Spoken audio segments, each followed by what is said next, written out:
Hey, it's Kelly here, former crack addict, recovery coach, and Life Beyond Sobriety. That is my private online community for people in addiction recovery who want to set big goals now that they're sober and make those goals happen. We learn strategies in weekly live coaching sessions to make those things come true. Go to lifebeyondsobriety.com and check it out. 2 weeks for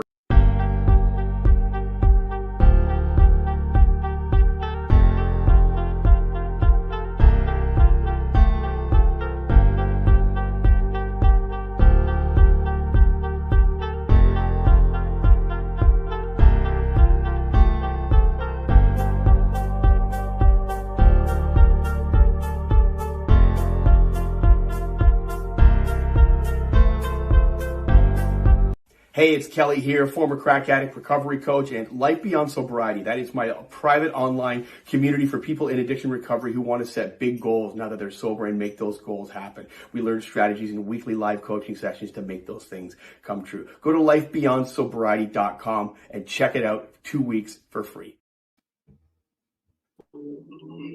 Go with something like chocolate and vanilla. Or how about this? Life is an Eskimo pie. Why don't we take a bite? Yeah. I'm afraid that might be a bit offensive to some people. Hey, who cares? Joe, did you get a chance to see my debate with Mars? Okay, Steve. Let's see. Ebony and Ivory. I saw some of it. Ebony and Ivory. Ebony. Saw a little bit. Hey, Stevie, what the hell are we beating around the bush for? This is 1982. Let's get right to the point, huh? Here, take it from the tops. Swing it, Stevie, with a bounce, baby. You are black. I am white. Life's an Eskimo pie. Let's take a bite. That was groovy thinking. Do you remember this from Saturday Night Live, or are you too young? I didn't see it. I didn't see it live. I heard it. With Eddie Murphy. Yeah. Mexico. Good, bad guys and chicks. A lot of people don't remember Eddie from those days. No, he was only on there for like, I think 2 seasons. And then he like broke out pretty quick into the movies and stuff. But, yeah, that was my era. So what were you saying? You wanted to start with that Department of Education one? Yeah, I'm about to pull it up right here. You are white. You are black. And Who cares? Oh man.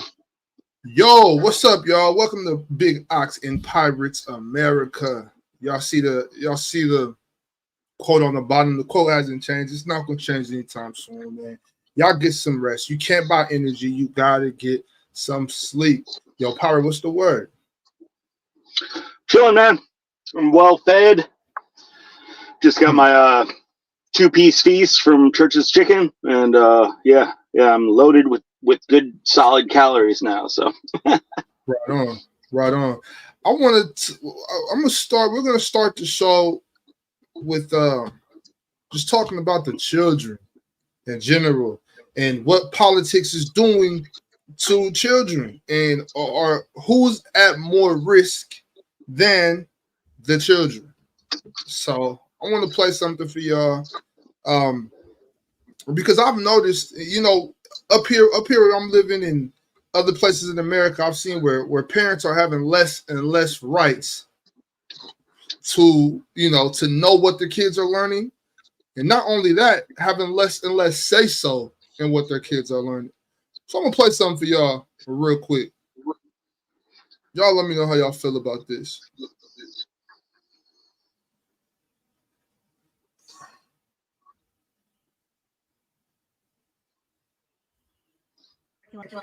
Afternoon. My name is Nicole Solis, and all right, so hold on 1 second. I'll see what's been going on here. Okay. I am a mother from Rhode Island who was sued by the afternoon. Pirate, can you hear this? Yeah. Okay. I can hear it. mother from Rhode Island who was sued by the teachers union simply because I wanted to know what my kindergartner would be learning in school. And here's how this happened. I asked to see the curriculum, and my school told me I had to submit a public records request.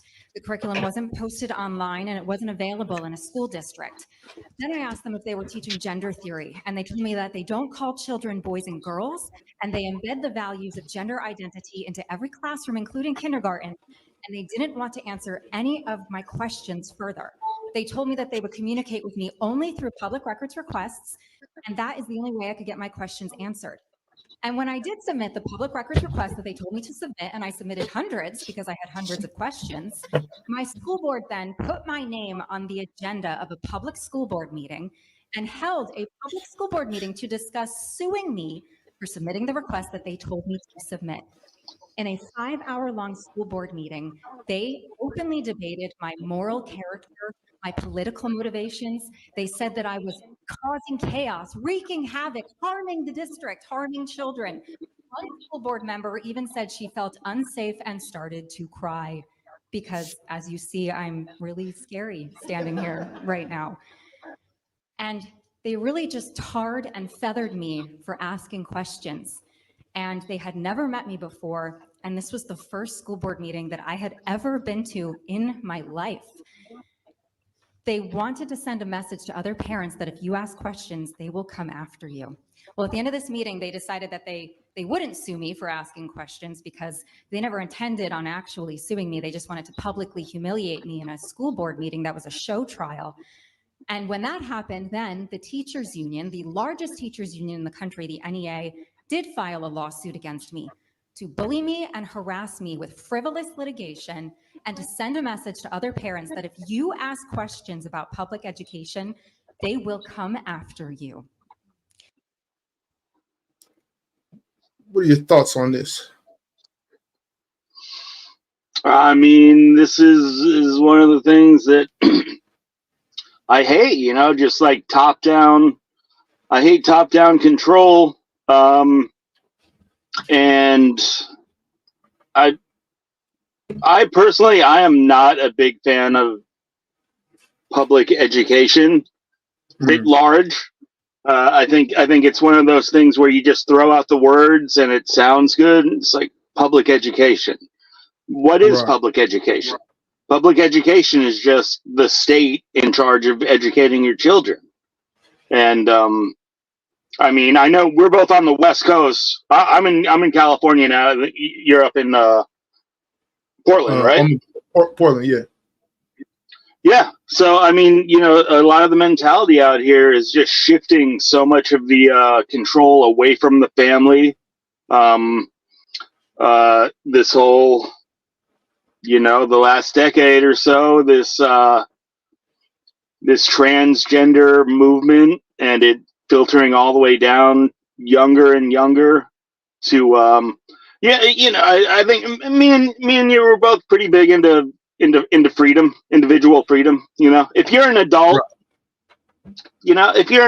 I don't care too much about what you want to do with your life, but when you start dragging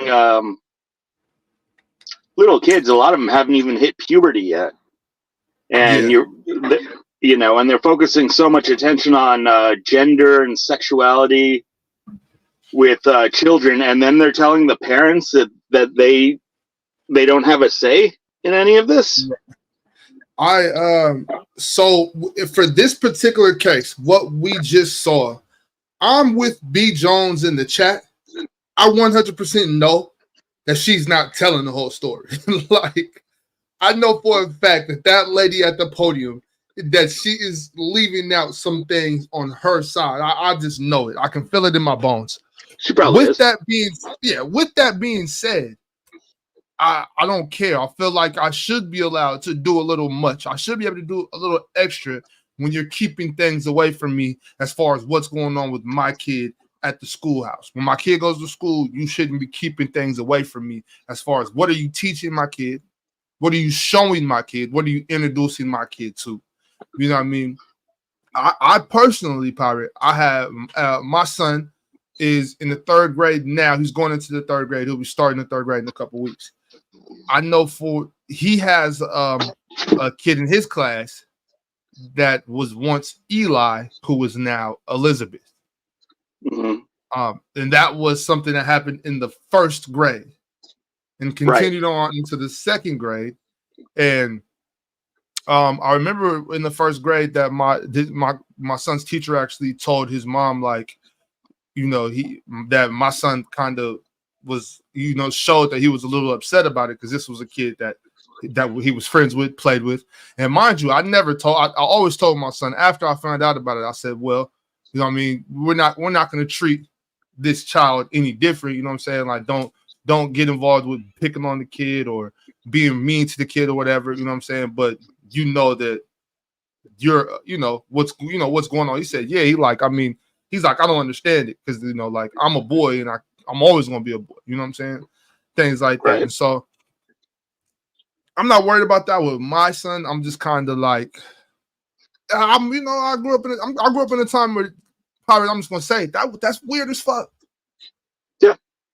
You know what I mean? No, I grew up in a time where that's just not, I just don't, that was weird, if a kid would have done that at my school, we would have, it would have been. Everybody gets shit at that age anyway, right? Like, no matter what, kids are gonna get on you for, like, you could be the most normal kid in every category. Kids are still gonna find a way to get on your case about, whatever comes along. We were assholes as kids, But at the same time, I don't ever want my child to be a bully or anything like that. But now, Ox, I gotta bring up. So we say that when we were younger, it was a while ago, and we could use different words, odd, weird. But part of that is just describing that it was very infrequent, right? So I feel like just looking at the way culture is going, there has to be some kind of social contagion aspect to all of this. Kids are extremely impressionable, right? Kids go along with phases far more than adults are going to. I can even pose a personal instance that I have. A guy that I went to high school with, he now has 3 kids. They're all under the age of puberty, and all 3 kids are some variant of trans. Yeah. So what are the odds? What are the natural odds? Just in a vacuum. I think those odds are very, very, very slim. I did see even the girl from Transformers. Figure her name. No, I'm not trying to be funny. She's really in the movie Transformers, and she she did the interview where she was talking about I let my sons wear dresses and this and that. And I just saw something the other day where it said all 3 of her sons are trans now. And I'm like, those kids are babies. Like, how was that even possible? Yeah, those kind of thoughts aren't naturally. They're not even going through your head when you're 4 or 5, 6 years old. If you're going, and again, like, I live in the Bay Area, right? It's very progressive, loosey goosey. Half the school teachers, they're gonna have the purple blue hair, and the rainbow rings and stuff. And so you can't tell me it's just a coincidence that you're sending your 5, 6 year olds to these teachers, and then they're all of a sudden they're experts in gender theory and being told if you're a girl and you like the color blue, well, maybe you're a boy. Puberty. Come on, let's go. Puberty hasn't even set in. How are you? Right. How are you going to be obsessed with gender as a small child when you haven't even hit puberty yet? The whole sexual attraction thing isn't even a major factor. Once again, Powered, I tell you, I went to the book fair at my kid's school last year, and there's a book right there that says "All Boys Aren't Blue." And I'm just like, why the fuck is this? What is this even doing here? Honestly, if I was concerned at all that with my kids, which I'm not, my kids are they're boys and they love being boys, but if if I, except for my daughter, if she's, she's a girl, but other than that, you know what I'm saying? Like, if I had any concerns with that part, I swear I'd move to Texas. Right? I'm not bullshit. I'm not bullshitting you, Tyler. It's that serious to me. It's that serious to me that I would move to Texas. No, and so Ox, we can go to that video we just watched. Like obviously that was just her one side of the story. Maybe she is like leaving some stuff out, but at the same time, the other side, the school boards and the states, are not hiding their agenda on these things at all. I don't know if you're aware. Just 2 weeks ago in California, the governor passed a law saying that now no school is able to implement any kind of rule that would tell the parents that their child is transitioning their gender. So that's in the books in California. Just 2 weeks ago, they made that a law. No school. So what kind of law is that? I mean, I would be scared as hell to be sending my kids to these public schools, knowing for a fact that they're purposefully going to withhold. And the reason they say that they're going to withhold this information is, to protect the children from the parents. Which, I'm sorry, in my mind, my view of the world, the parents are the ones who the school doesn't own these children. The children are the children of the parents. The parents are the ones who have responsibility of the children. But don't they now? They do. Yeah. Don't they, more and more? Yes. No. Yeah. And mind you, I'm 100% with inclusivity. I want people to be inclusive. I want anybody that feels not themselves. I want them to feel safe and comfortable. That doesn't mean that we need to have a whole segment of time we're supposed to be teaching kids mathematics, arithmetic, how to read, how to write, important things. We shouldn't be in there talking to little boys about, well, maybe you're a girl, or at times with girls, well, maybe you're a boy. Like that there's nowhere that in elementary school. I should be nowhere in any curriculum. Dude, I remember when I was in kindergarten, you're learning how to spell, you're learning how to read, you're learning how to add 2 + 3. These are the things that, like, I'm sorry, just because someone decided to become a school teacher and gets a job, as a public school teacher, I'm sorry, you do not all of a sudden become the master of your 30 kids that they're in class, and you're just here to teach the nuts and bolts to kids. But now over the last 5-10 years, it's obvious that we have a whole generation of kids that are apparently gender inclusion. That's like a serious part of the curriculum that they're being taught.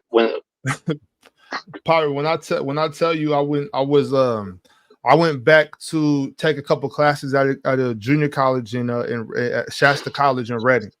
I went back to take some classes, and this was probably 2012 or something. I had to take a sociology class, and watch out for that sociology. Right, and this is where I learned this shit. I didn't even know this was a thing. She started talking about, gender is fluid, and if you're a boy, I started looking around like, yo, am I tripping? Like, I'm looking like, y'all heard what she said? Like, what the fuck is going on? And it's like some kids are in there that were younger, some people are older. Like I could simply tell that everybody in the class that was my age and older was completely lost. We had no idea what was going on. We didn't know what she was talking about. And other people that were like younger than me were kind of, oh yeah, right. We're like, what the fuck? Like, that's not true. I'm like, that's not how that works. You know what I mean? But apparently it is. I want to move on to this clip here, and because I've seen a lot of videos about people that maybe took hormone blockers or transitioned at an early age that regretted it and wanted to detransition and or in reverse. So I want to play this clip right here too. Here we go, y'all.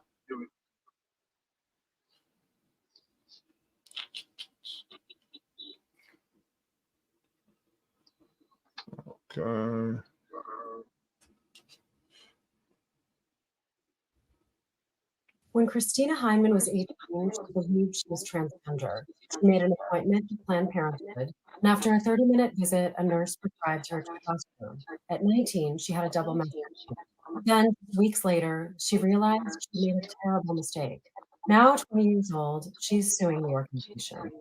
In the past decade, Planned Parenthood has become the country's leading single provider of gender transition care. Insurance claims show that at least 40,000 patients went to Planned Parenthood for this reason last year, a tenfold increase since 2017. One medical director I talked to told me that most patients have given a lot of thought to medically transitioning and can, quote, leave the clinic with their prescription, just like Christina did. But Christina says she wasn't informed of all the side effects, and she wasn't in a good place mentally or emotionally to begin such life-altering treatments. I was brainwashed, she told me. I wanted to know how Planned Parenthood, the organization synonymous with abortion rights and women's health, had become one of the country's largest suppliers of testosterone. I reviewed internal documents and spoke with several physicians who served in high-level roles, including one who oversaw medical affairs when Planned Parenthood started offering gender hormones in the mid-2000s. She was proud of that. But when I told her that today young people can begin medical transition in one quick appointment, this concerned her. These are powerful medications with a lot of side effects, she said. If someone isn't fully informed and prepared, quote, it could be a nightmare. Today, there are more than a dozen lawsuits against various providers by former gender patients who say they were harmed. Christina told me she doesn't want to hurt Planned Parenthood's ability to provide abortion and reproductive health care. She just wants other young people struggling with gender to get good care. The answers are not just transition or suicide, she told me. I write about her story and Planned Parenthood's transformation at the Free Press.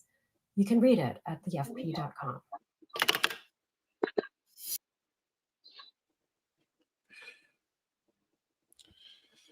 What do you think, Doc? Sounds dangerous. I mean, I know for a fact that when you're a certain age, you make rash decisions. You know what I mean? You do things that I know I can look back on hundreds of decisions I made from the ages of 13 to 23. It just looked like, man, you were a fucking idiot. You know what I mean? Like, I know that for a fact. I was an idiot, 100%. And so when you give people at that age the power to make irreversible changes to their body, you're in a dangerous field. You're doing something very dangerous. And for them to allow somebody to walk in and do a 30-minute appointment, a consultation, if you will, and just leave with life-altering medications, drugs that strong. I'm talking about hormone blockers, testosterone, estrogen, things that would change your body and change your life forever. It's irresponsible. It's dangerous, and I would say it's criminal. Yeah, no, I honestly think 50, 100 years from now, people are going to look back on this little phase that we're going through, and they're going to be aghast because it's ridiculous. But you can't tell me it's not an agenda. They use fear tactics. They want to call you a bigot or a transphobe or homophobic if you say anything about this stuff. But like, enough is enough. Like I can't keep my mouth quiet about this stuff forever and just watch insanity go on. All these people, they would agree that, children can't get tattoos. You're a child. Your brain is not formed yet. You have no life experience. You have no idea if I change from a girl to a boy, how that's going to affect me in 20 years. You have absolutely no basis of reference to make these kinds of decisions. Right. Right. And they're extremely malleable. Kids always remember when you were a kid, there's always some basic instinct in you to rebel and go against the grain, right? Because you want to be kind of special and different in some way. You're extremely impressionable. The children always have been, they always will be. So yeah, it's It's a dangerous thing, and it's horrible, man. I mean, just imagine if you were like 15, 16 years old, and then you make one of these huge life decisions, and then you come to regret it in a couple of years, and it's like, sorry, it's too late. You've made irreversible changes Right. to your life. They're going to affect you for the rest of your life. My thing with this, I'm talking about children. You know, if you make these type of decisions when you're a grown adult and you want to do these type of things, like that's your life. You know what I mean? That's your life. And I'm not here to tell people you're not what you say you are. I'm just here to protect children. You know what I'm saying? Like, leave the kids out of it. Once they become of age and they figure out, oh, well, I'm this. My thing is, if I'm an adult, I shouldn't be trying to tell any kid, well, yeah, if you feel like you're a girl or if you feel like you're a boy, then do this. Like, why? My thing is, if you're 14, you've been a boy for 14 years, you could be a boy for 4 more. You know what I mean? Like, exactly. Like, okay, you know, you could be a boy for 4 more years. You'll be okay. You know what I'm saying? And then do what you got to do. Ox, the thing is that they've run a bunch of studies. A lot of the kids who have these feelings before puberty sets in, once puberty hits, for most people, it either goes away or they just find out that, you know, they're gay. They just figure out that they're gay. You know, you're not a woman trapped in a man's body. You were just gay, which you know. You know what? And that's a good point. That's a very good point. I think some boys, maybe they're attracted to other boys or something. And they're like, man, I must be a girl. Like, well, no, bro, you're not a girl. Right, you're not a girl. You're just homosexual. You know what I'm saying? Like, yeah. Or when you get to 18, 19, maybe you do want to be a girl. I don't know. But maybe you shouldn't make these decisions at such a young age. I know that, you know what I'm saying? I know that it's got to be rough. It's got to be rough on you. But I just think it's very, very dangerous for adults to tell kids this and tell kids that and then send them on their way and let them do whatever they want to do. Because, like you said, a lot of people regret it. And that's who I want to advocate for. I want to advocate for the people that are just confused and maybe need a little bit more time. There shouldn't be adults leading kids down this path. Not at all. And I'm telling you, Ox, the people who are really pushing this stuff really hard, they thrive off the confusion of the gender thing. Because we can all understand sexuality, right? I mean, right. You're straight, you're gay. Like you're a man attracted to a man. All right, that's concrete, that's definable. But now this gender thing is so vague and based off. What's that? No, go ahead, Pyro. I just wanted to tell Quinton that he's more than invited to come up here and speak and because we're apparently speaking for people that we do not understand. So Quinton, if you understand these people more than we do, by all means, please click the link and welcome the conversation, please. But Ox, I gotta ask, like, who, you know, they'll call you closed-minded for not just accepting all of this stuff in totality. And I ask you, like, directly, what's truly closed-minded? Because I feel like they're all different kinds of boys. They're all different kinds of girls. You can be a tomboy as a girl. It doesn't make you a boy. You're a tomboy. You can be a lesbian as a girl. That doesn't make you a boy. You're just a lesbian as a girl. You know, you can accept what you are. I think they're all different types of boys and girls. But the people who are really pushing this stuff, like, they're pushing an agenda that says no. There's a very strict definition of if you're a boy and a very strict definition of a girl. And if you don't fit into one of those very defined boxes, well, now we're going to say you're a different gender or you're non-binary and all these things. Is that really open-minded? Or is it more open-minded to say that there are just all kinds of boys and girls? I believe so. I tell you right now, I've had friends that, you know, tomboys. I've even had a friend that when we were younger, she used to dress like us, run around with like us, and be like, I'm one of the bros. Like, you know, like she'd be mad, like when we'd be like, she'd be like, yo, come on, man, don't stop doing that. Like I'm one of y'all, like I'm one of the bros. But she never did anything like that. And now when I tell you, she's married with kids, you know what I'm saying? Beautiful, beautiful woman. Now, does she still have feelings for girls? Does she still have feelings for girls? Maybe so. I don't know. I'm not in her life to that point anymore, but I know that she grew out of it though. You know what I mean? Now imagine if she would have ran and took testosterone, cut her breast off, and stuff like Right. that. Like that stuff, it's just dangerous. I just think it's dangerous. But Quinton did pull up. Happy to have you up here, Quinton. We're gonna bring you up right now. What's up, bro? What's up, y'all? How you doing, dog? I don't feel like we are speaking down on anybody. Is that what you got from what we said? Nah, not speaking down. You're speaking for people. Okay. Speaking for who? Okay. For who? So my bad. You're speaking for people that you don't understand. That's the issue. I mean, I can say that I grew up in the Bay Area, which is an extreme. I love the stuff you say. This is the first time I think I ever disagreed with you on something, Pirate. Well, I mean, I hear you. No, and I welcome the conversation. You know, like I have my opinion. Everyone's opinion is valid. I can say my own personal experience. I am not coming from some like the heart of Alabama. You know, everyone's got to go to church on Sunday or you're going to hell or anything. I grew up in Oakland, California through the 70s or 80s. I was introduced to gay people and from a very early age. I'm extremely accepting. I have the same. If you are transgender, like I don't wish any malice on anybody. You know, I'm not saying like throw eggs or anything. I'm just saying that if you look at the numbers and the trend, the odds of it has to be. Where you start messing up. What's that? Well, real quick, Quinton, I do want to ask you, so we can just kind of get straight to something. Do you feel like children should be able to make these type of decisions for themselves at 13, 14, 12 years old?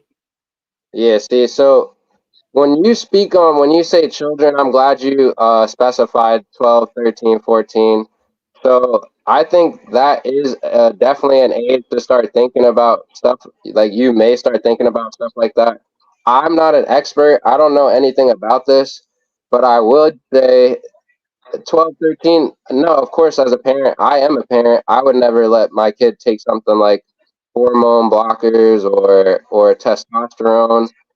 But on the flip side of that, not saying that you should let your kid, but if my kid is feeling like something else or something, one, I would listen, and two, we could talk to somebody about it, of course. No, you're not getting no meds or nothing for it. I'm just generally like that, so that I'm speaking personally now. I'm generally like that. I'm not gonna give. I try not to give my children like any type of drug at all, for the most part. Right. I I'm not super healthy or nothing. My kids still have red dye. I don't know anything about red dye, and if I get information on it that makes me change my mind, then cool. But as far as like actual drugs, yeah, I try to stay away from all that stuff as much as possible.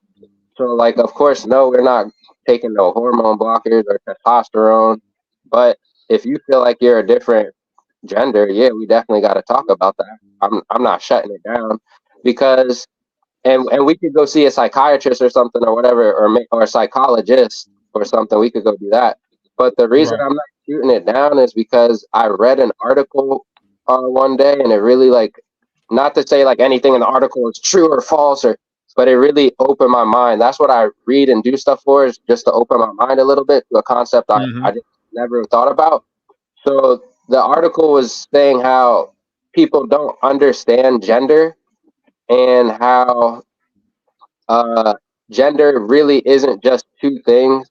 It really is like a spectrum. If you look across the animal kingdom, that'll actually show you like gender is a super big spectrum, and scientists truly don't actually understand gender. Like it isn't one thing or the other. It's not like that. It's literally is like a whole spectrum of things, and in the animal kingdom, there's things that boys that carry the eggs, and women that the animal kingdom is just crazy. So like, yeah, but those animals that do that, for instance, like what do you call them, seahorses or whatever, those are still male. That's still a male species. But I want to say, Quinton, because a minute ago you said to Pirate that what he said was crazy. I wanted to kind of clarify that. What Pirate said was, if you I don't think he said definitely. It was more so, what if I am a confused child? I'm 12, 13 years old. I'm a boy and I'm attracted to other boys. So I think I want to be a girl. Then I go and get these hormone blockers, when in all actuality, if I would have waited, I would have realized, hey, I'm not a girl, I'm just gay. What if that isn't that very dangerous, Quinton? Yeah, I mean, if you're presenting it that way, then of course that would be dangerous. But what the percentage of people that actually do that at all, and two, the percentage of people, percentage of people that actually do that is very low. Like, the percentage may look crazy, but the numbers of people that actually, you would have to talk to your parents. Like, your parents have to okay that in 99% of cases. You might find the anomalies, and those are the ones that get blown out of proportion, of the one case that this kid didn't have to get permission and just got the hormone blockers. And that is not a normal thing. That doesn't happen all across America the way. I think one is too many, Quinton. I think one is too many. I think one murder is too many, but I can't stop all murders. Like, right, but we can stop this. We can stop teachers and doctors from helping children make decisions that their parents should be 100% involved in. We can't stop this from happening until people are adults. Why would you allow children to do something that are one second, Quentin, I can't even hear you, brother. I'm just saying, real quick, we can stop 15 and 16-year-old kids from making decisions that they could wait 3-4 more years to make. Yeah, I guess. Like, I'm not refuting you on that. We can talk, but well, that's the thing. Let me just hop in real quick, because Quinton, it sounds like we so far have not actually disagreed on the two main topics that we were speaking of. Just to reiterate what those were, the two biggest things that we were talking about is actual going through with surgeries and puberty blockers for children. And then the second one being that them passing laws that say that your kids who you're sending off to public education, that the school is not going to notify the parents that they are socially transitioning their children. So once again, I think me and Ox, if you're an adult and you feel like you're a transsexual person, God bless you. I'm not looking for any persecution for these people. You know, we're just talking about the decisions that children are able to make, and also the information that the state is able to withhold from the parents of these children. So yeah, I don't know what states are those. What states are those that are doing this? Because of course, yeah, I agree with you. I think the parents have to be involved. Of course, I would never. The parents have to be involved like this.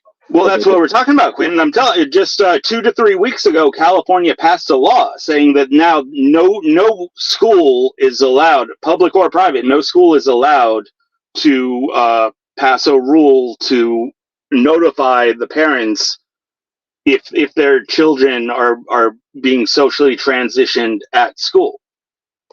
So it sounds like that's like a workaround. I would have to actually look up the law, but it sounds like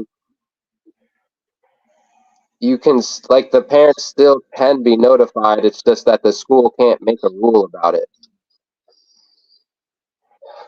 They can't be notified. They're saying that the schools cannot notify the parents, and the presumption for this law is to protect the overall health of trans children from abusive parents.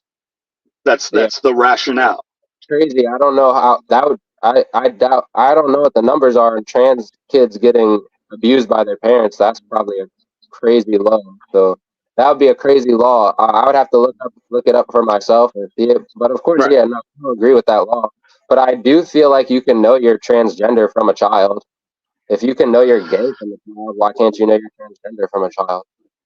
Quinton, let me go back to my specific case, which I can verify with 100% because it's my personal experience. That I have a friend that I went to high school who now has 3 children.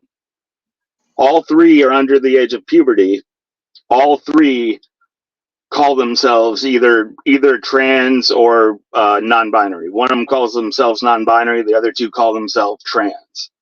All 3 children have yet to hit puberty. Do you think that what would you think the natural occurrence of that happening? 3 out of 3 children truly being trans, or would you think that perhaps there is some level of social contagion going on here? All right, I'm not gonna call it social contagion, but I do agree with you. I have kids myself. I hear a bunch of kids all the time say they're trans or they're this. Yeah, and all the parents. I'm from a very small area, like abnormally small. Everybody out here knows that that's just a joke. Like the kid That's doesn't a know. joke. Yeah, the kids out here, they just joke around about that.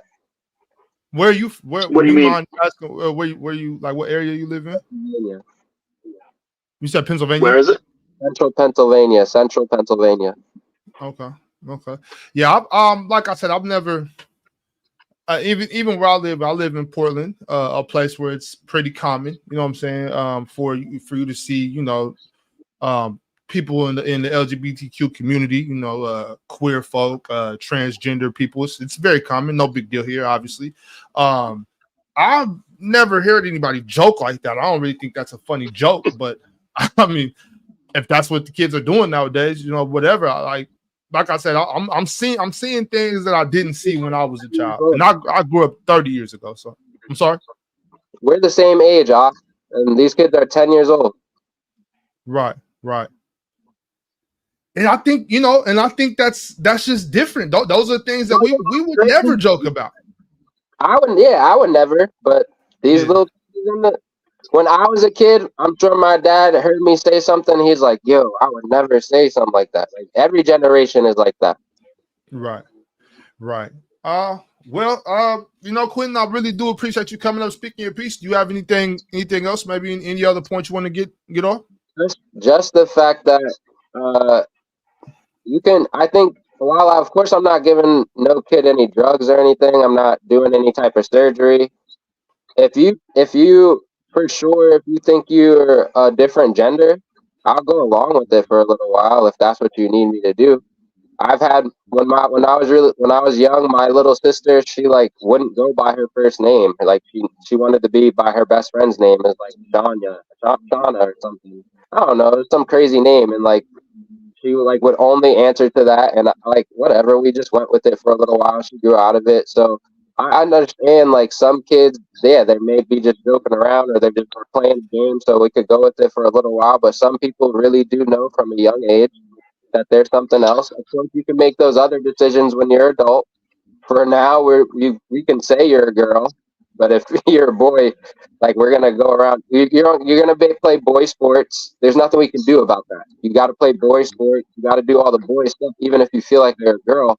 There's some things you got to do like a guy until you're an adult. That's just the way it is. Well, I asked you, Quinton, with the younger sister, you said she went by a name, her friend's name. Yeah. Now, what if hypothetically that she would have been able to go to school and tell her teacher, "My name is Shauna, I am her," and her teacher would have been able to give her drugs to turn into that girl. And then now your sister's like, "I'm not her. Why am I her? I am who I was." Yeah, that's why. That's very dangerous. Yeah, I agree. Right.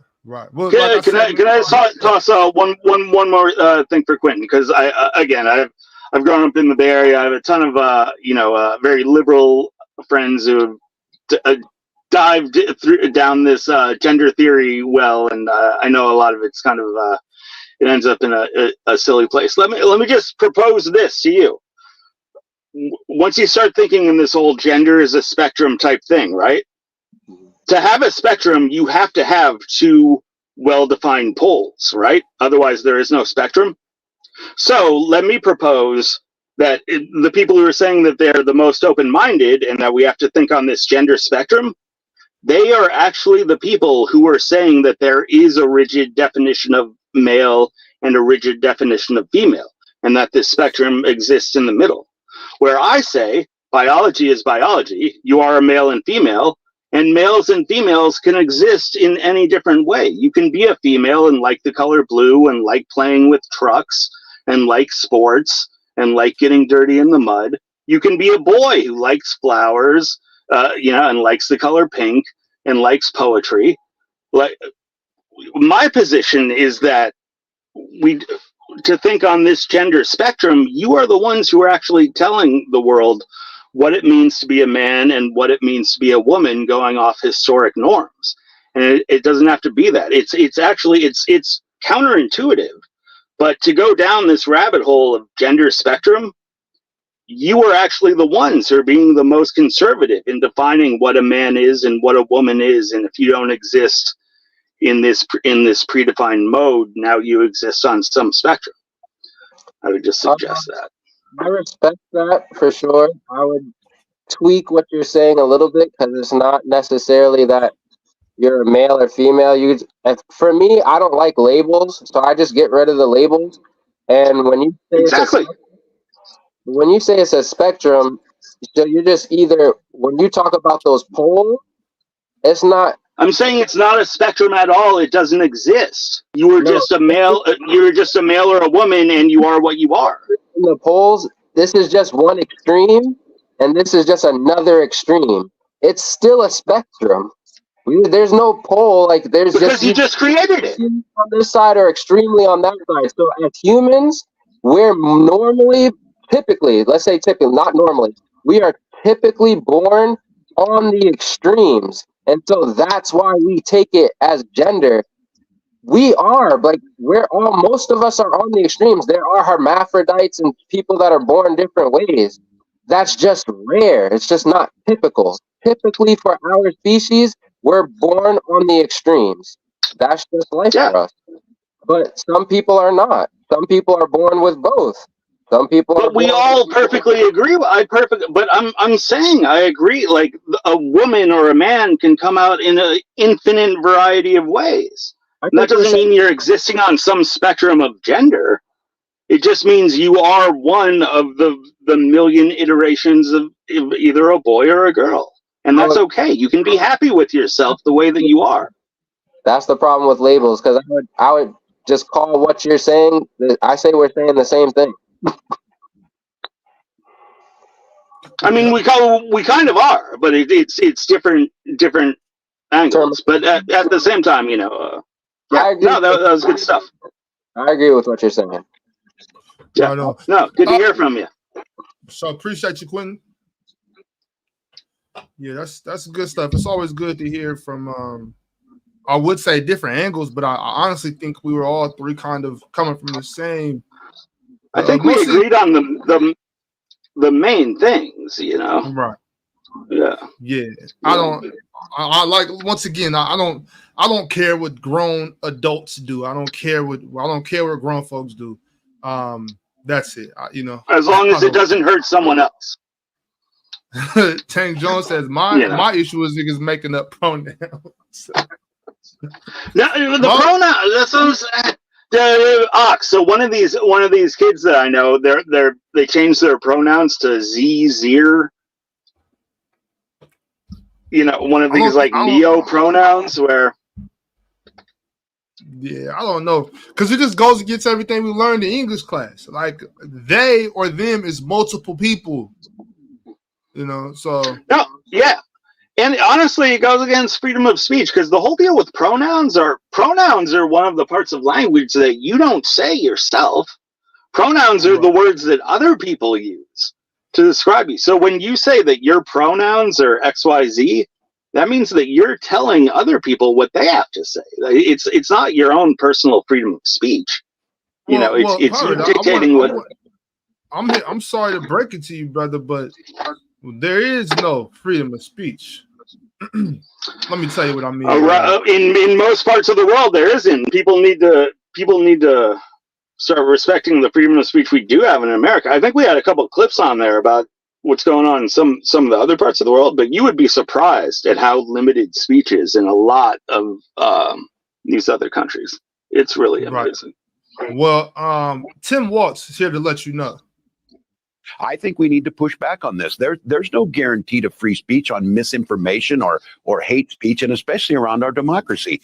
I think we need to push back on this. There's no guarantee to free speech, misinformation or hate speech, and especially around our democracy. One more time. I think we need to push back on this. There's no guarantee to free speech on misinformation or hate speech, and especially around our democracy.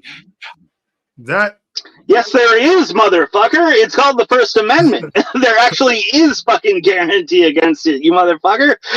That's very dangerous, Power, because then it goes to define, for instance, the conversation that me and you are having right now, the conversation we've been having for the past 50 minutes. It's hateful.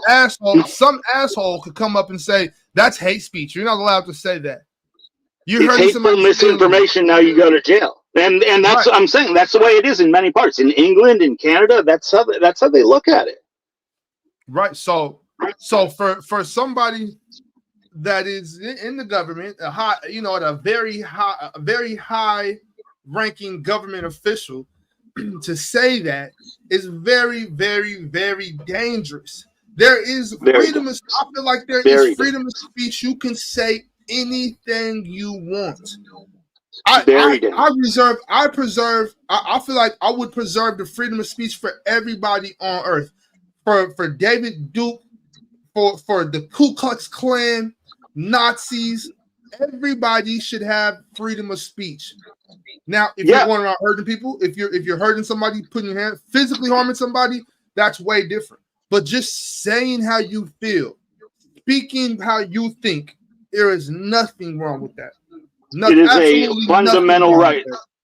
Freedom of speech is not here to protect the things that everybody agrees on. Freedom of speech is to protect the speech that you don't want to hear. Because, Bob, look, if right now, if we were in Germany in 1941 right now, and we were talking about how shitty Adolf Hitler is, hey, now that's hate speech. We're spreading misinformation. Quinton tapped back in the comment section, said there's a difference between speech and propaganda. I disagree.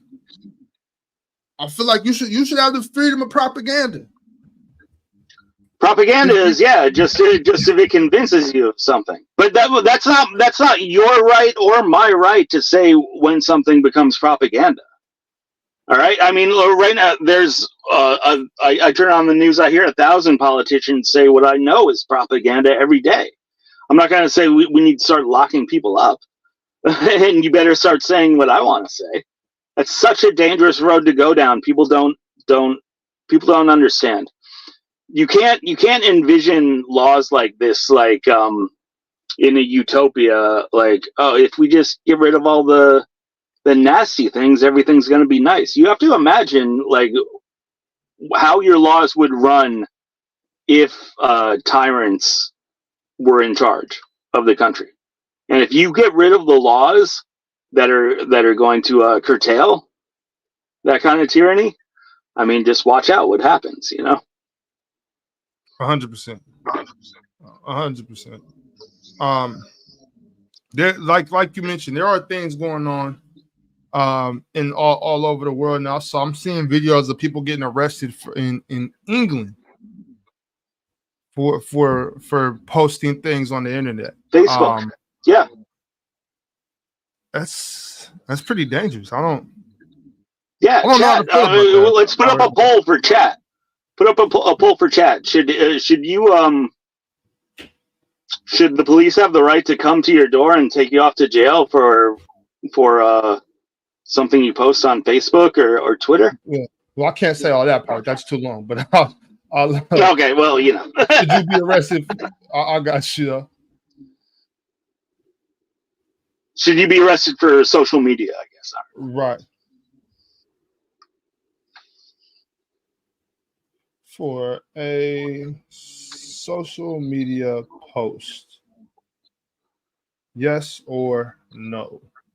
simple. Y'all get in there, vote on that. What do y'all think? Should social media and what you say on the internet be grounds for arrest? Okay. Let me see. I want to move on to. I'm trying to find this specific. And now, to be clear, like legally, even in America, we've made a distinction. I see some people are kind of alluding to inciting violence. So there can be a distinction there in the law. When you are explicitly inciting violence, that would be a different thing. So if I go on and say, hey, everybody, let's meet up at the post office at 8 p.m. tonight, and we're going to run through the town and hang all the Jews, that would be inciting violence. That would, just as an example, right? That would be inciting violence. So that's different. That's different than stating your opinions on things. Inciting violence. That's considered a law that you can break. Burton Jean, cyberbullying. I get cyberbullied every day. Burton Jean. I am 100% every day cyberbullied. Okay, and I haven't done a mass shooting yet. So, this is my thing with that example. Even with that example, Pirate. Even with that example, if you're going to arrest me for actually meeting up and trying to do that. If you're going to arrest me for conspiracy to commit murder. Right. That would be assault. Me for, right. Right. Like that would be assault. Like, Ox. If I say, I'm going to come to your house later on tonight and kill you, that's assault.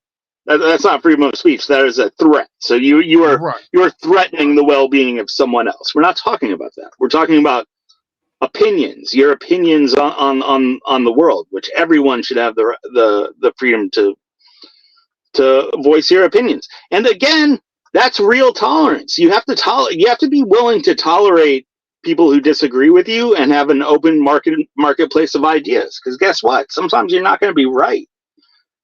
Everybody feels like they're right 100% of the time. And if we just go down a path where we're going to accept everything that 90% of the people agree on, and the 10% who disagree on something, we're going to silence that. It's a dangerous path. It's very dangerous. It's very dangerous. What type of government would we be looking at if we were able to do that? We would be going down the route of a totalitarian government. And it could be totalitarianism can go in many directions. It could be far right, it could be far left, but the one constant in a totalitarian government is that as time goes on, you're going to be consolidating power more and more in fewer people, and you're going to be persecuting dissent more and more. And what you think right now, like back in 2024, we were just silencing these people because they were obviously crazy. 5-10 years later, you turn around and it's like, now they're trying to silence me because now I disagree with something that isn't mainstream. It's not good. For anybody wondering, on the poll, SM is meant to be social media. It's meant to be social media. That's what the SM stands for, social media. I'm going to play a clip again here of actual visualization of someone being silenced for having a difference of opinion. Freedom of speech being silenced. Here we go. Boom. Okay. Christ is Lord, he died for us sins. God so loved the world that he gave his only begotten. Christ is Lord, he died for us sins. God so loved the world that he gave his only begotten. Christ is Lord, he died for us sins. God so loved the world that he gave his only begotten. Christ is Lord, he died. Why would they be stopping somebody from preaching the word of God as they see it on the street in what I presume to be Britain, England? Yeah, I think that was in England, and there were. I've seen it's being referred to a lot as two-tiered policing. I think I saw the other day on your morning show. Didn't you touch on the? I didn't get to see the episode, but I saw the title. It said, Yeah. Did you touch on what's going on over in? Oh yeah, so I definitely did. There's been a lot of violence, a lot of riots going on out there. People are saying that they're finally fed up with the immigrants, the asylum seekers. I've seen where there's been a hotel that they were housing asylum seekers. The hotel was attacked. They were breaking windows, breaking in, beating people up.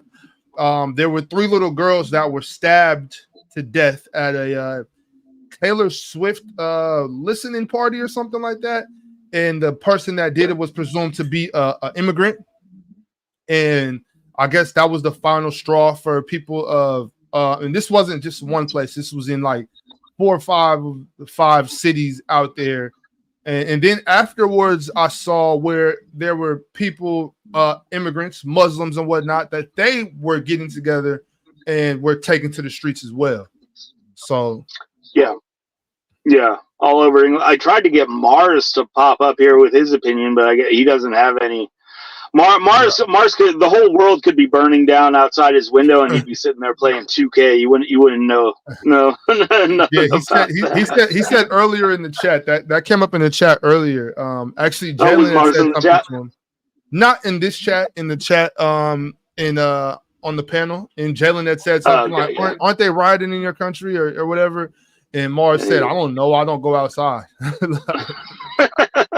So yeah, I'm sure if it was anything going on, I highly doubt Mars would care. But yeah. So that's what's happening out there.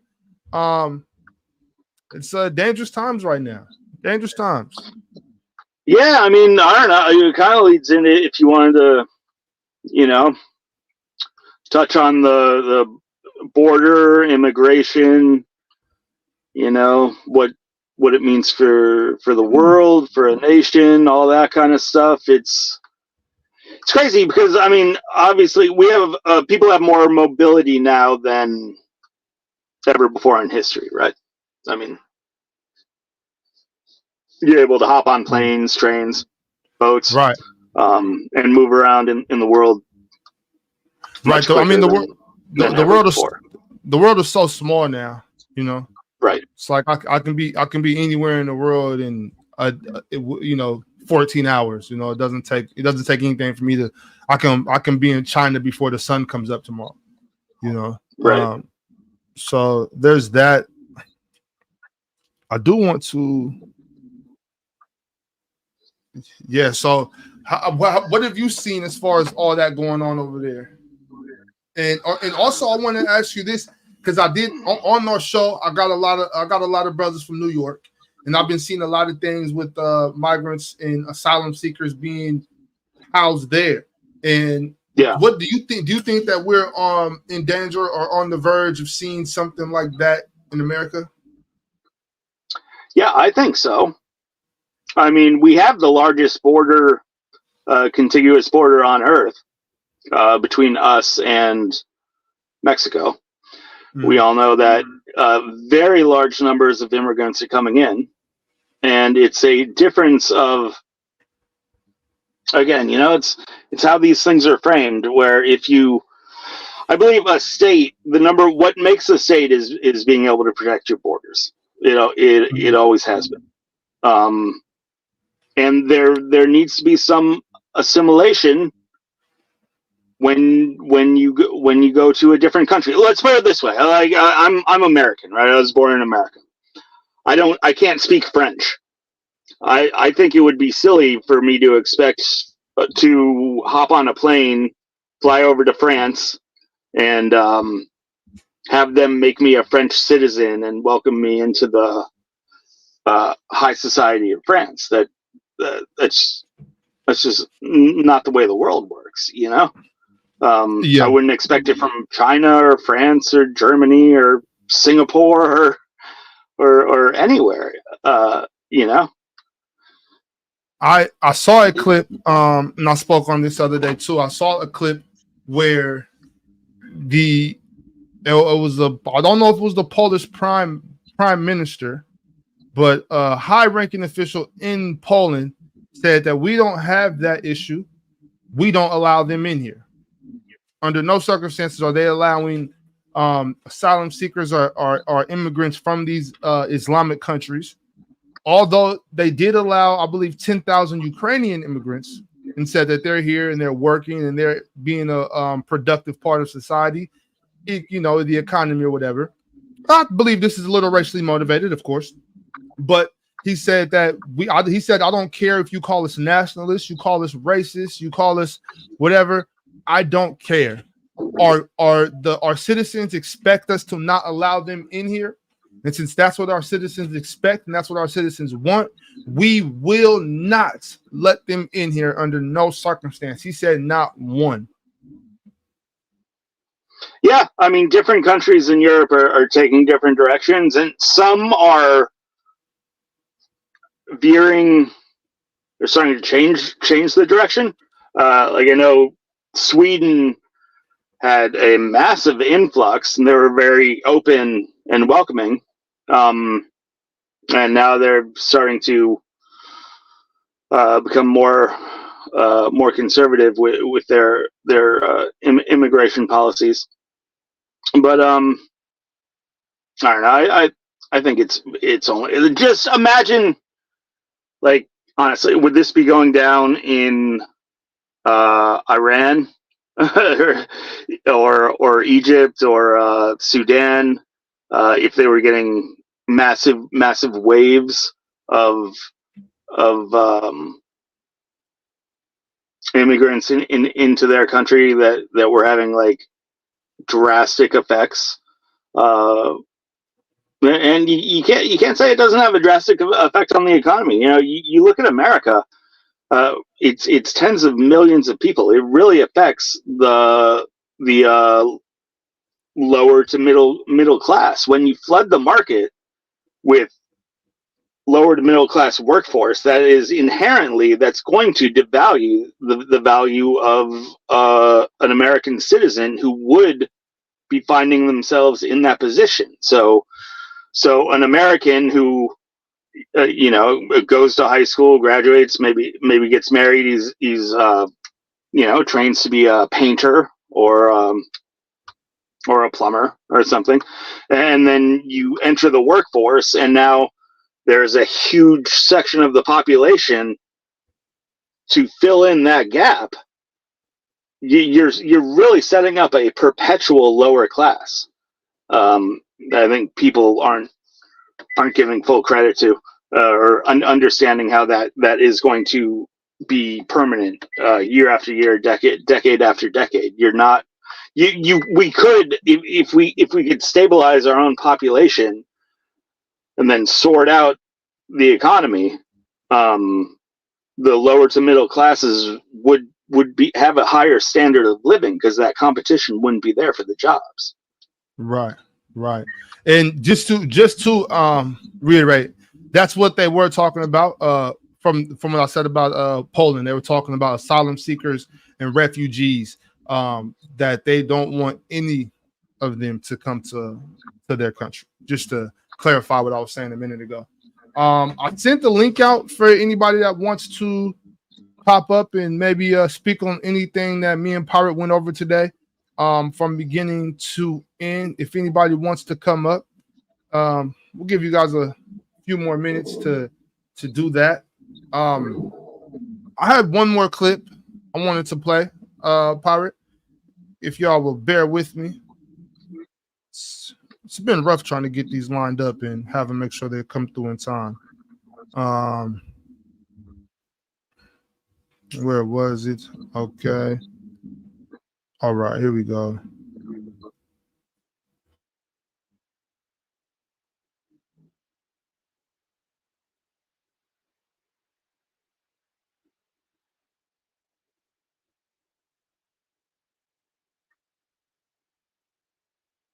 Here we go. We'll end on Kamala Harris.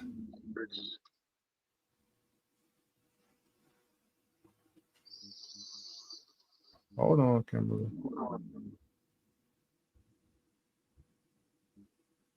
It has to be about a goal of saying everybody should end up in the same place. And since we didn't start in the same place, some folks might need more. Equitable distribution. Giving resources based on equity, understanding that we fight for equality, but we also need to fight for equity, understanding not everyone starts out at the same place. So there's a big difference between equality and equity. Equality suggests often everybody should get the same thing. Well, that often assumes everybody started out in the same place, as opposed to equity, which is everyone should end up in the same place. And if you then understand not everybody started out in the same place, you understand some people need more. So we all end up in the same place, right? We are proud of the fact that equity is one of our guiding principles. Proud of the fact that we understand equality is important, but not everybody starts out on the same base. We see that people in our country are having an experience that is not equal. So when we talk about the work we are doing here together, it is recognizing that and being guided by this principle of what we must do in the spirit and in the interest of equity. To put equity firmly at the center of our economic policy.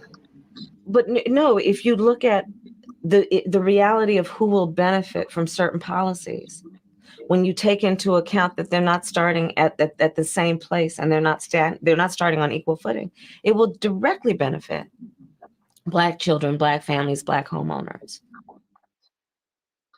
So before we do get into that, I'm gonna bring Bama up. Bama's in the back. Give me 1 second, Bama. I'm gonna bring him up and we can all talk about this together. Exactly, Burton. It sounds like communism from the post. There's another name for that, yes. Okay, it says, so here it goes. Kamala Harris is a communist and her word choice gives it away. Equitable distribution, equity. It says it's a repackaged version of Karl Marx's popularized slogan, from each according to his ability, to each according to his needs, meaning a distribution of wealth.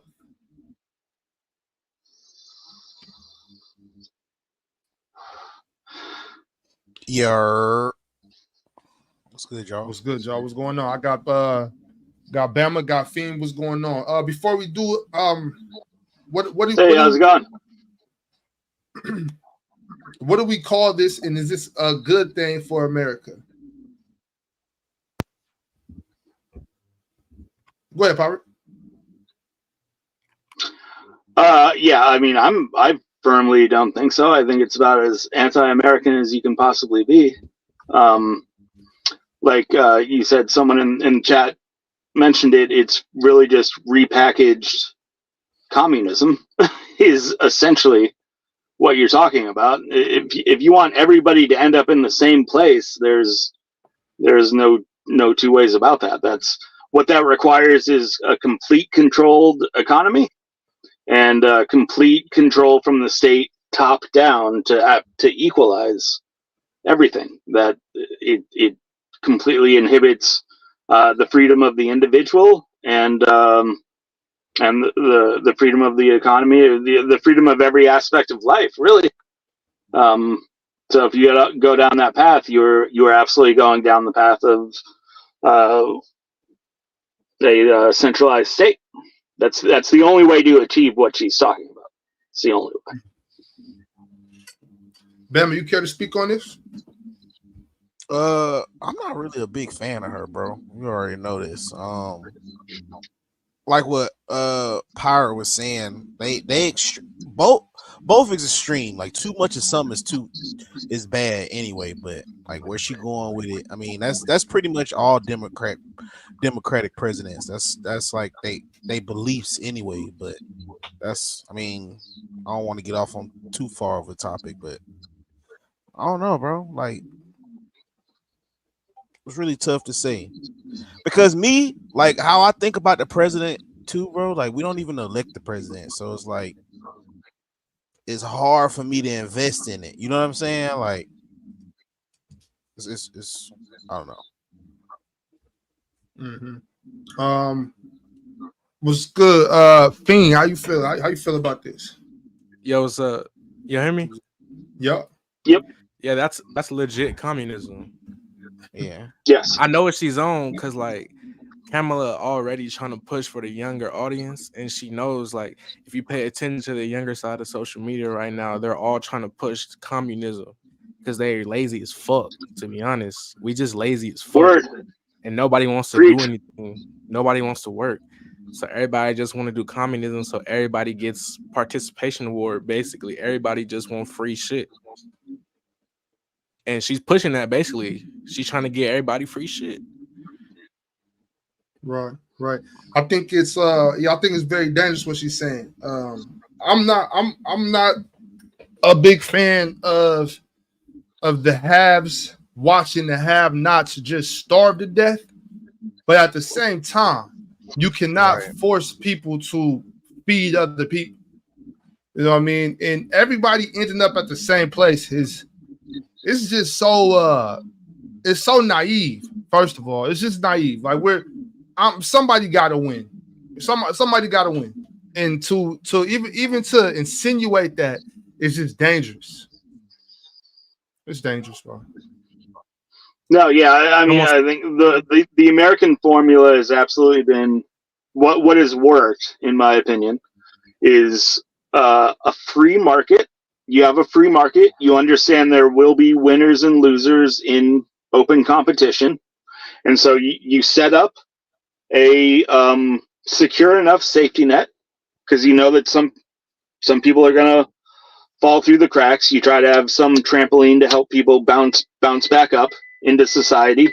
That does two things. It addresses the flaws in a free market capitalism, knowing that there will be some losers, and also it helps dissuade people from going this extreme route of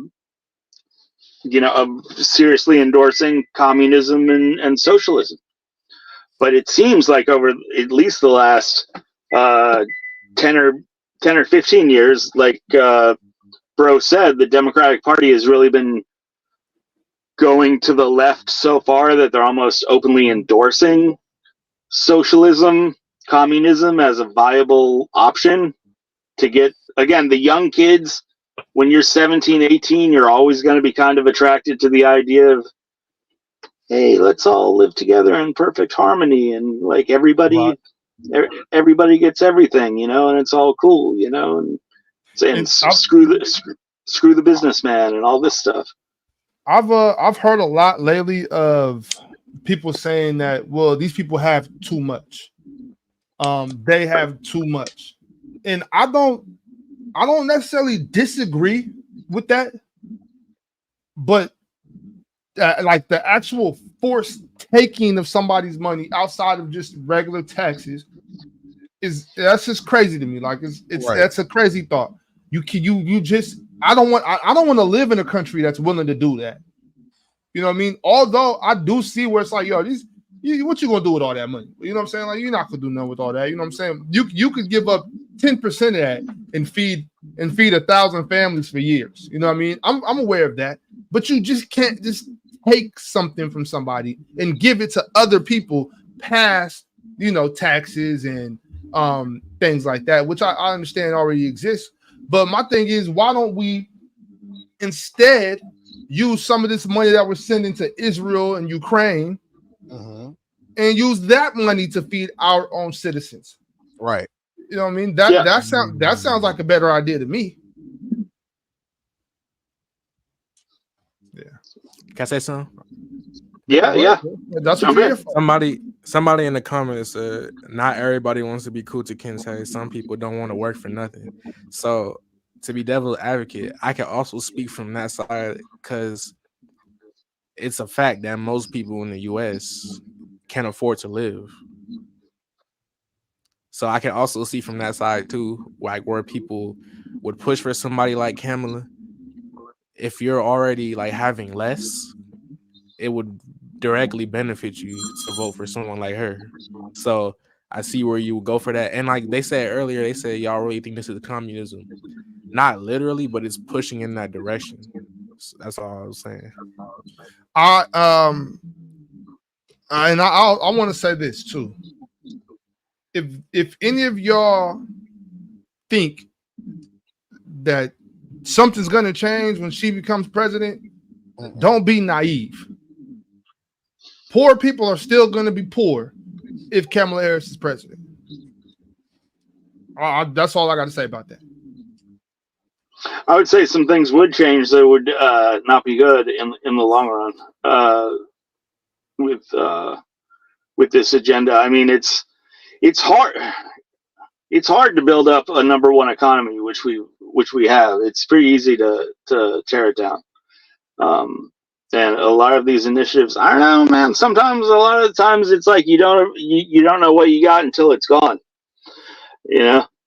And there are a whole bunch of situations around the world where, again, I mean, it's real easy to complain about what you don't have in life and not acknowledge all the things that you do have. And like, look, in America, for most people, if you're willing to go out and bust your ass and work for 60, 70 hours a week, like a lot of people, you can find a path to a pretty decent life. There are a lot of countries where that's not even an option.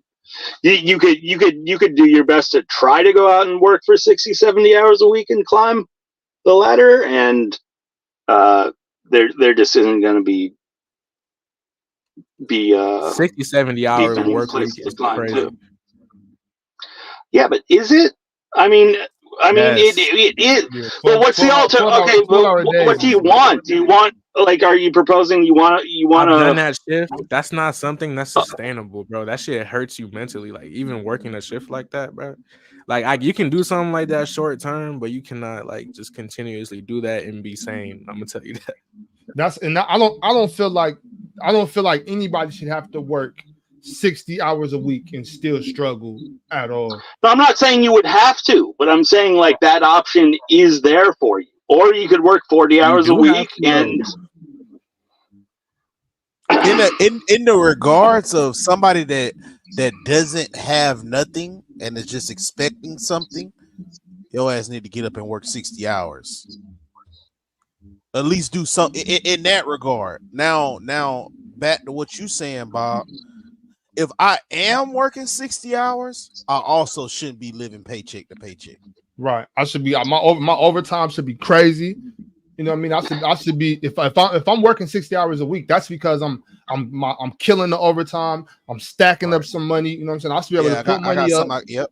Right. Yep. Like you know what I'm saying? Like it should be that type of situation. Depending on the state you live in, you are gonna be getting paid peanuts, even still working that many hours. Well, but in most of those states, you know, correct me if I'm wrong. In most of those states, when you get paid less, the price of living is less. You know what I'm saying? It's not like you know, it's not like I'm getting paid Alabama minimum wage and paying Seattle rent. You know what I mean? But yeah, that's still, true. I mean, I would suggest there is a very obvious reason why so many millions of people are trying to get into America from outside America, and we don't have a mass exodus out of America trying to get into Venezuela or Peru.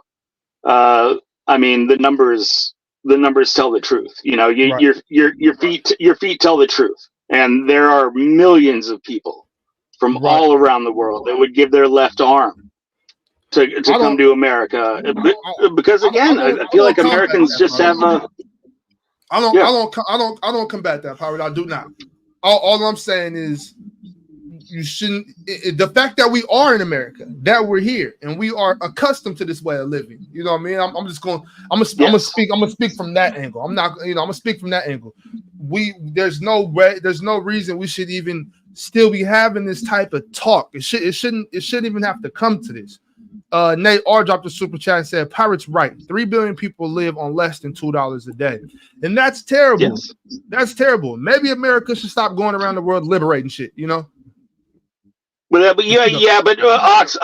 That's, I mean, again, that's like the big effect of that is not because that's just the way the world is, man. That's the way the world has always been. Human beings have been on Earth for 100,000 years, and virtually every human being who has lived, who has been born into this universe, has had a very difficult time to live, because living is hard. It's not just for humans. I mean, if you're a squirrel or a sparrow, whatever you are, living is hard.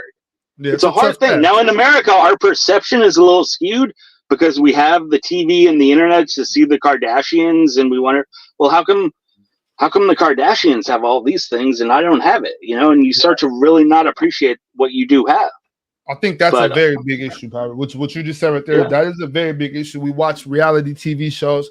We grew up on MTV Cribs, and now people think, if this person can have 2 Bugattis in an Escalade, why do I only have a Toyota Camry? You know what I mean? I think people should be thankful for what they do have. With that being said, there is a clear, obvious line of we're heading in that direction as well, to where I'm working my ass off, getting taxed to hell, then my dollar is taxed again at every step of the way. The poverty, the gap is widening every second. That's an issue. That is an issue. Now I'm fine with it. Be grateful, be thankful for what you have, but I'm not comparing what I'm doing in America to what they're doing in Timbuktu. You know what I'm saying? I'm talking about what's going on right here. I shouldn't work 60 hours a week and still be broke. And you know, that's not. I'm not speaking for myself right there. I'm just saying, like, for the people that are living that, I understand why they're frustrated. I understand why that's fucked up. Especially when you see my tax dollars and all this is getting sent to Israel and Ukraine.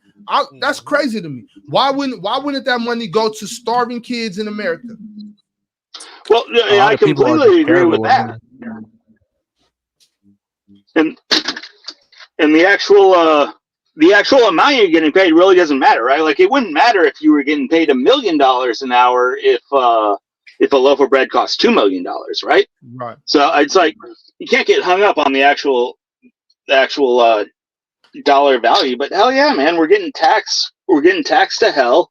We got all kinds of regulations that really stifle business from being able to lower it. Like you said, man, there are a lot of states out here where, like, you can get a decent house for $70,000, $80,000. You know, where gas is a couple dollars per gallon. You know, and then there are parts, like, if you want to live in the middle of downtown LA, it's gonna cost an arm and a leg. You know, 100%. But Fiend, Bama, y'all got anything else? I do got two more guests I'm gonna bring up real quick before we shut it down. I got a graveyard shift here in about an hour. Yeah, all good, brother. You know, that's why I'm gonna pull back up to I'm a graveyard type of guy anyway, man. For sure. Definitely pull up. We're gonna talk about the great game that we seen today, and also if anybody saw the Ox Court the other day, Penn is gonna pull back up and straighten some things out. So you don't want to miss that, y'all. Y'all don't want to miss that. Yeah, man. Shout out to Ox, man. That's what's up, dog. Shouts out to you, bro. Keep doing your thing, Ox. For sure. Appreciate you, Bama. Yeah, always, brother. All right, y'all. Appreciate y'all for coming up. I'm gonna bring my man Breezy up here. What's up, Breezy? What's up, Avion? I see. Avion was in the chat speaking on when we were playing the Kamala Harris clip, and you had some feelings about that. Avion, go ahead, speak on that, brother. Oh yeah. Salute, man. A great conversation tonight. I watched the video, and you know, first thing I thought wasn't communism. I think you brought it up about people having a shot at winning, and what I was saying in the chat is that many people want that shot at winning. You know, people work 60 hours, 70 hours a week. Like, you know, we got the Hispanic community and the Black community that work long hours. But there's this racial glass ceiling when it comes to, you know, in this capitalistic society where only a select few like can basically like improve their lives, man. Not everybody who like look like me or in the racial demographics have that opportunity to be a CEO or be a president of a company. You know, I read a study that, you know, less than 7% of CEOs are African Americans, bro.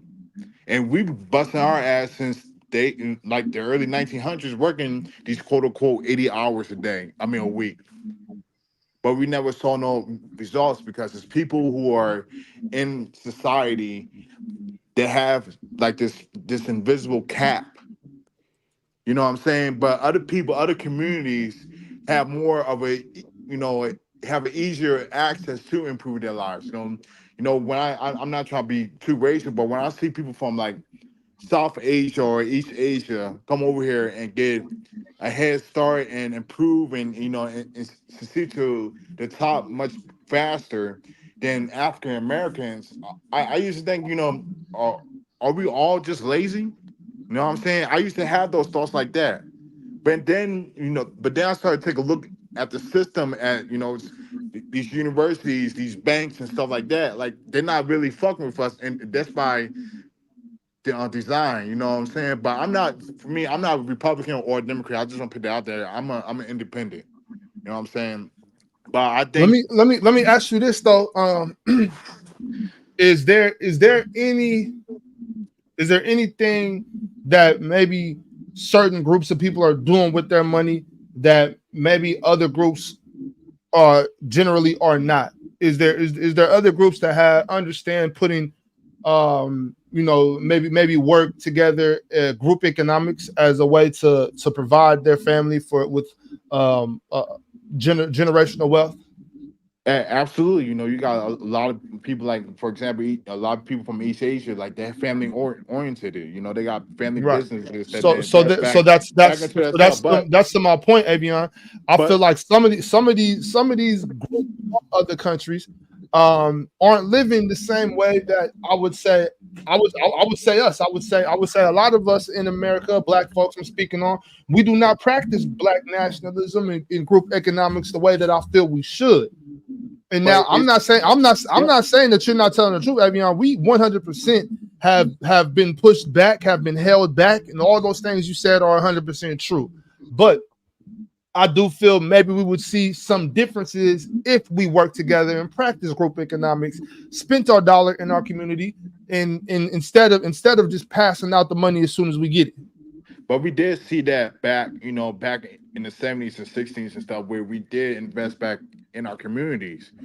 But, you know, and then they start passing these laws, these racial boundaries, like in states and stuff. It's like red lines, you know, where certain children can go to certain schools and stuff like that. Certain stuff that limit opportunities for us, like not us getting choice to go to different schools or not able to get different housing loans or business loans and stuff like that to invest in a family business.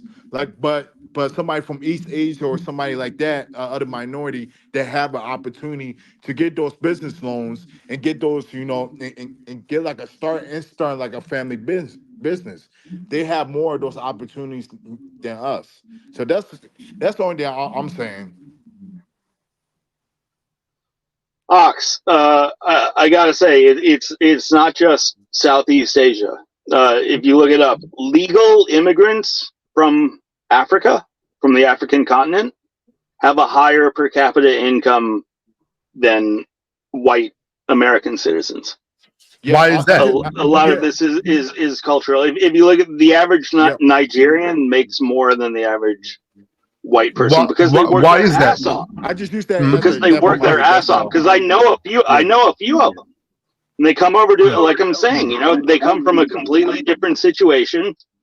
They come to America and they're like, "Give me a job. I'm going to go out and work my ass off, you know, and then I'm gonna save money, you know." People, it's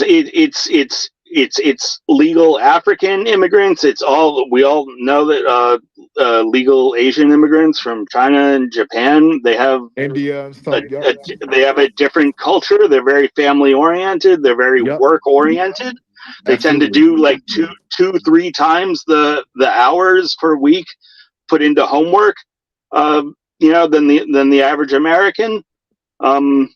And again, a lot of it comes down to perspective. I feel like a lot of Americans were born into a very rich nation, and a lot of things you just walk down and think you think things are you can pluck it off the trees. A lot of people who come from outside of America, Yeah, it's an entitled sense. Right. Yeah, Real quick, y'all. I want to let Sorry, Breezy get my in here fault. and speak to this. What's going on, Breezy? Chilling, man. Great show. Shout out to y'all.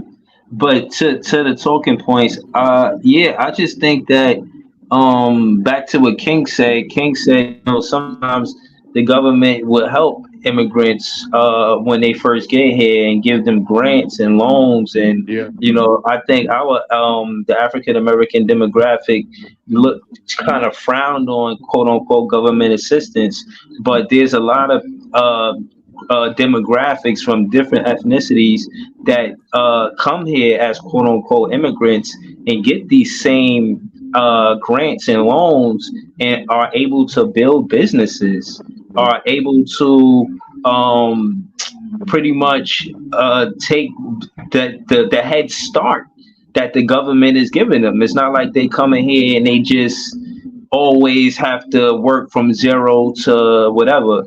Like they actually do get assistance sometimes.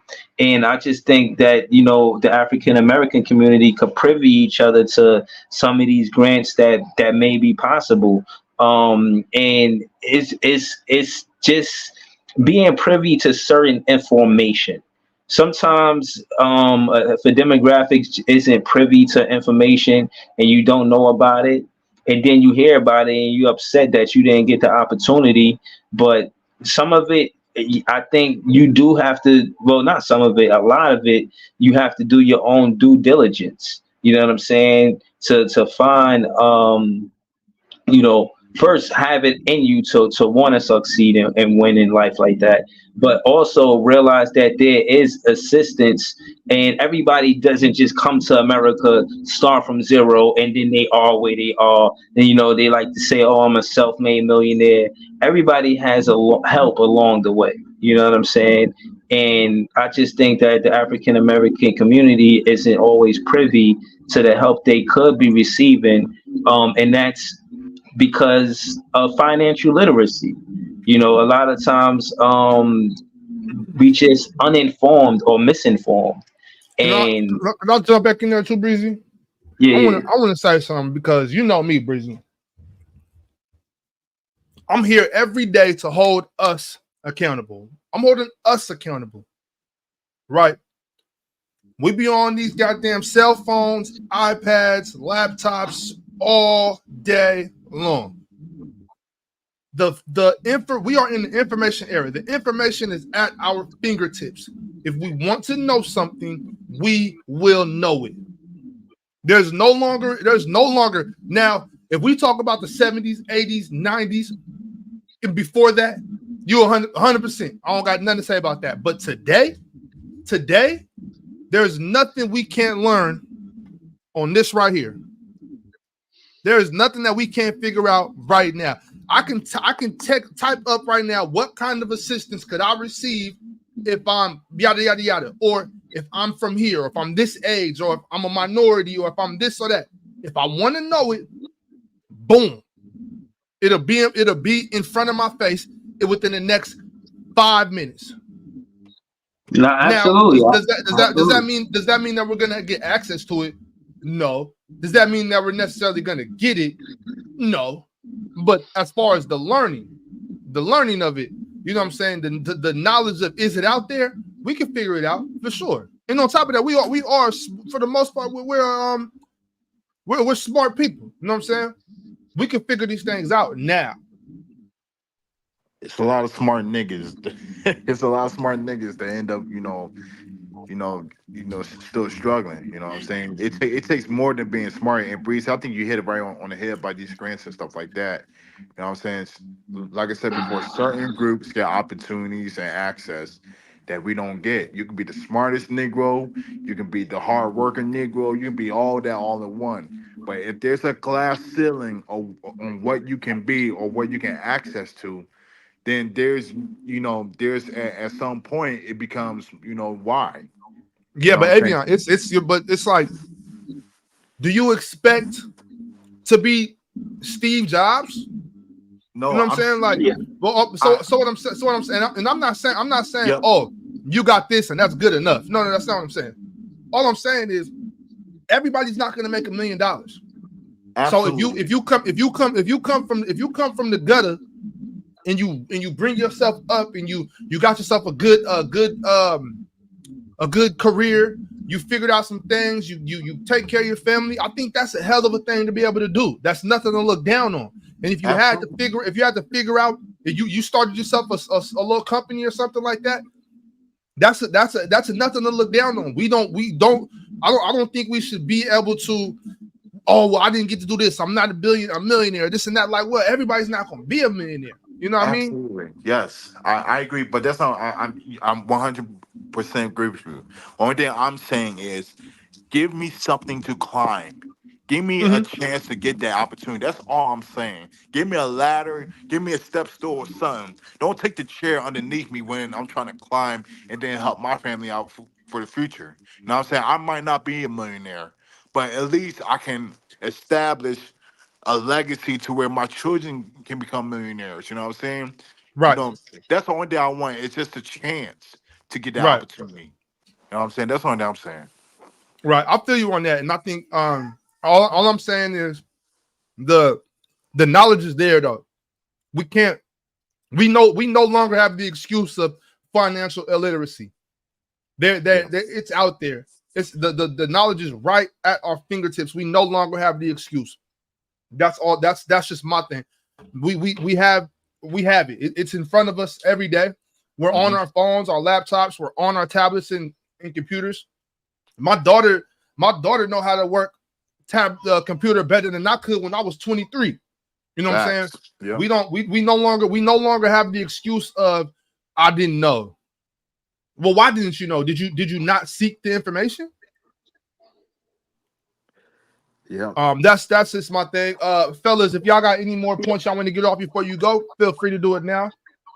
I see you on the Ox, I just want to throw it out there that I felt it seemed like there was a bit of pushback from people when I suggested, where you might get in life if you're willing to go out and work 60, 70 hours a week. I can guarantee you right now, if you did a survey of all the people who own a successful business now, of all of the CEOs, of all of the people who have all the things that you want in life, if you did a survey of all those people in America and say, hey, were you putting in 60, 70 hours a week? The vast majority of them, yeah, that's how you get there. That's how you work. And if your mentality is just that we have 350 million people in the country, and if you just want life to be where it's like just because your parents decided to have you and now you exist in the country, and you should be given any job that you clock in for 40 hours a week, and now you're a rich person. I mean, maybe that might work out, but that's a small percent. I'm sorry, brother, but you talking about those big, Jeff Bezos stuff like that. That's the 1%. I'm not, bro. I'm not. I'm talking about whoever owns whoever owns a little bicycle shop down on the corner that's been there for 10 years and now he has a decent living. Whoever owns a house painting business, that now it's going pretty well. Whoever's just became a partner at his law firm. Like most of these people, to get to where they are, you're not just gonna be clocking in 9 to 5 Monday through Friday. Absolutely, absolutely. I agree with that. It's you got to work hard for your success. That's basics. We all agree with that. You know what I'm saying? You can't be lazy or not want it. You know what I'm saying? You got to want it. You know what I'm saying? But I'm talking about the people who do want it and do put in that work. Sometimes it still doesn't go in their favor. That's the only thing I'm saying. And that's life. You know what I'm saying? Sometimes, that's life. Yeah, but I don't want somebody controlling that life or that opportunity for me. I want to have that opportunity to control it. You know, if I don't make it to the top, to that 1%, or to that shop owner and stuff like that, but as long as I know I had the opportunity to, then I'm fine with that. You know what I'm saying? Right. That's where I'm coming from. You know what I'm saying? But I don't want somebody putting that ceiling on me like, hey, no, I mean, you're gonna stop here. Like, no, let me have the opportunity. If it doesn't work out, it doesn't work out. But at least I know, like, hey, I had it. You know what I'm saying? That's what I'm saying. Right. Yeah. No, and you know, it's a little bit of everything, you know, and then, you know, life's not going to be perfect, but even like I'm saying, you know, if we count up all the people who are, you know, you can look up all the charts and graphs. Being in the lower class in America puts you on a much higher class than the lower class in most countries. You actually, that's true. You know, most people, you got food in your belly, you got a roof over your head. Most people you got a computer, you got cable TV. You know, it's even a lot of this really does come down to the whole comparing yourself, because there is just such monumental wealth in America. But again, that monumental wealth kind of creates the structure to where our poor people are much richer than other people's poor people, because our rich people are much richer than other people's rich people. Yeah. You know. Well, I mean, that's where, you know, we do live in the home of the free, the land of the brave. You know what I'm saying? America we are gonna be at we have a different standard. I don't want to sound like a smug, pompous jerk, you know what I'm saying? But those are the facts. We live in America and we expect things that other people don't expect. We expect more than just a full belly. You know what I mean? And I want to give a little bit more pushback on that, Pirate, because I did see somebody in the comment section saying that I don't feel like everybody wants to be a business owner or a CEO. But for those people, those working class people that are okay with, you know, they just want to go to work, come home, eat a meal, hang out with the kids, love their wife or husband, and go to sleep and wake up and do it again. For those people, 60 hours and living paycheck to paycheck is just egregious. And living in this country, we should figure out a way to where that's not reality. Yeah, I totally agree, and I think we have the power to do that. We have the power to bring back more jobs, manufacturing jobs. We do have the power to change taxation and regulation, to build more houses, to lower the price of housing, to lower the price of food. I do want it to where if you are the person, you have a family, you want to clock in 9 to 5 Monday through Friday. You know, I want there to be stability in that situation for most Americans. Absolutely. Yeah. Right. Absolutely. And I think there are changes we can make. Right. Avion, Breezy, y'all got any final thoughts before I shut down? And mind you, we are going to the graveyard shift in 30 minutes. Yeah, I see you on the graveyard shift, man. We got a lot to talk about it. Champagne No room. doubt. We need to talk about that, fam. I got speaking of that, I'll talk about that on the graveyard shift. I'll Yes, see y'all sir. later. You already know, bro. All right, All Avion. right, see you soon, man. See you soon. Great show. Hey, Breezy, thanks for bringing up, Bo. Thanks for coming up. We, appreciate your thoughts and insights, brother. Thank you, man. Likewise. No doubt. Pirate. Hell of a show, brother. Hell of a show. I think we got through a lot today. I think we hit on a lot of things. That was cool. Yeah, I'm gonna get better. I'm gonna get better with these controls, pulling up different clips, videos and stuff like that. I'm working on all of that. I'm getting better though. Like I said, information is right here at our fingertips. I'm learning how to edit. I'm learning how to do all of that. You're getting tech savvy by the moment. Yeah, no doubt, no doubt. Hey, facts. Burton Jean said it. Ox and Pirate need some sponsors. We need sponsorships. I need logos all over here. You know what I'm saying? All on the screen. Bezos, where you at? Man. Come on. Yeah, man. Let's get this money, man. Let's get this money. Appreciate everybody for pulling up. If you didn't like the video on your way in, make sure you like it on the way out. And like I always say, if you're watching this video and you're not subscribed, I hope you stub your toe. That's all. Hope you stub your toe. Pirate, you got anything for the people? Oh, man, great show. Thanks for everyone for tuning in. Hope you enjoyed it. And have a blessed evening.